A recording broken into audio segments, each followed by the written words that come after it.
internet ပေါ်မှာတွေ့နေရတဲ့အခုလိုမျိုးငကားကြီးမိမှုတ်တာကို Dragon Fire Show လို့ခေါ်တယ်ဒီ Dragon Fire Show ကဒနန်းမြို့ BN နိုင်ငံမှာ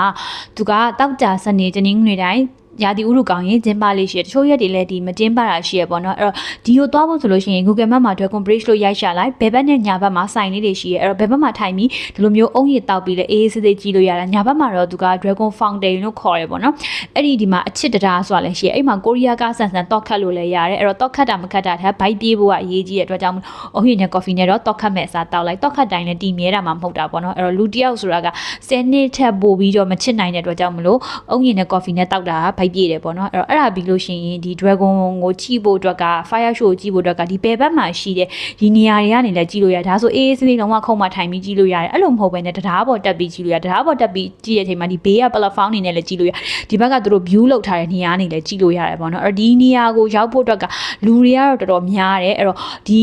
ပေါ့နော် platform မှာတော့ကြည့်ရင်တော့ဒီမီးအပူရှင်ကနည်းနည်းတော့ hard တယ်ပေါ့နော်ပြီးလို့ရှိရင်ဟိုဟာလည်းရှိရလေရေးမှုတ်တဲ့ချိန်ကျရေလည်းစင်တယ်အဲ့တော့ခဏနေကြလို့ရှိရင်ဒါကဒီ Dragon ကဒီမီးမှုတ်တော့မယ်ပေါ့နော်ဒါကလုံးဝဒီတနေ့ရဲ့ highlight ပဲ Dragon Bridge ရဲ့ highlight ပဲ2013မှာပြီးခဲ့တဲ့တရားကြီးပေါ့နော်အဲ့လုံးဝ highlight နဲ့မီးတွေမှုတ်ပြနေပါပြီအဲ့တော့ तू ကမီးမှုတ်ပြီးလို့ရှိရင်လည်းလုံးဝရေမှုတ်တာလည်းရှိရပေါ့နော်အဲ့တော့မီးမှုတ်တာလုံးဝဒီတနေ့ကိုရောက်မယ်ဆိုလို့ရှိရင်သွားကြည့်ပေါ့နော်ဒါနဲ့ဓပုံရိုက်ဖို့တော့တင့်တယ်ပေါ့နော်အဲ့တော့ဒါကလုံးဝဒီ Dragon Bridge ရဲ့ highlight ပေါ့နော်ဒါကလုံးဝ